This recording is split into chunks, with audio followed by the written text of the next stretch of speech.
think you have to be creative here in the bubble because you don't have access to all the things that you otherwise would have. So one of the things that was done is that we actually brought in an MRI and a CT truck into the bubble. And so that's positioned between the arenas and the facilities.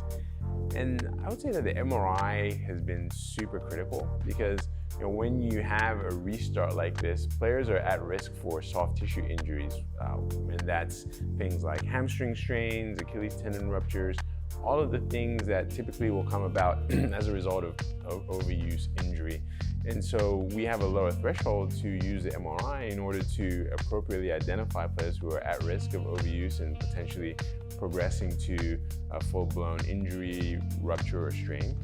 And so that's one thing that has been done, and it's working very nice. And the other thing that I noticed, and I had no part in this, so I can't take credit, but the teams themselves are turning some of the pools and the facilities at the hotels into ice baths, right? So where after the games, the players will go back there and will immerse themselves in these cryo baths. And that's been really great.